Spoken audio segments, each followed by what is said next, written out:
we see that the whole concept, the Jewish concept of Messiah, has had huge implications for ideas and people and religions outside of Judaism. The other two monotheistic faiths, Christianity and Islam, both have a messianic ideal. And we see that Christianity literally, in terms of historically and even geographically and theologically, evolved out of Judaism. But out of this concept of a chosen one, Messiah, it's actually had many implications for things even outside of directly religion and the offshoot that we call Christianity until today. In European history, in the medieval period, we have this idea of the divine right of kings. Starting with Charlemagne, the Holy Roman Empire, the notion of a pope who is sort of, obviously from a Jewish perspective isn't, but a representative of God, designating someone to be ruler, is clearly a concept that comes out of Judaism. And it's so interesting how this idea of connection to anointed ones follows us throughout history. Some of the most fascinating connections go to exotic parts of the world. In Japan, there's a Japanese Christian sect called the Makuya that actually hold that the royal family of Japan today, Emperor Akihito and his father Hirohito, and going back through generation after generation, are actually descendants of King David. I know that sounds kind of weird to us, but they actually believe that.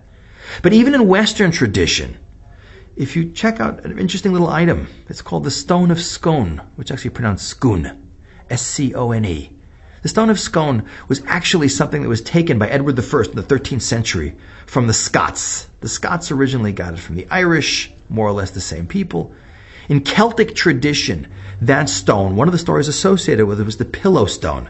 It was the stone that Jacob had under his head when he had the dream of the ladder going into heaven.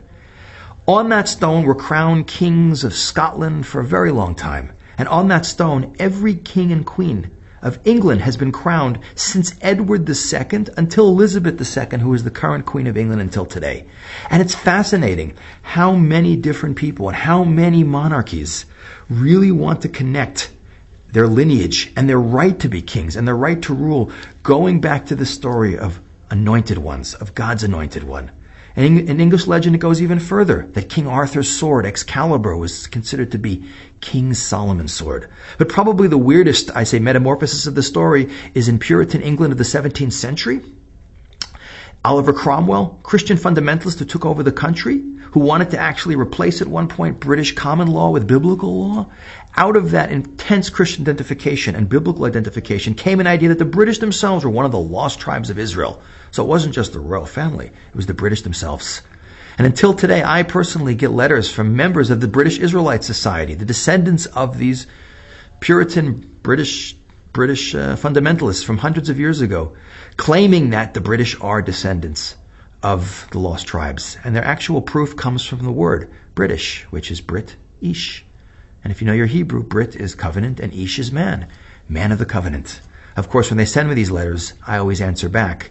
That's true, Brit Ish could be man of the covenant, but the name of the country is Brit Ain, which means no covenant. And it's interesting that after I send them that, they never answer me back.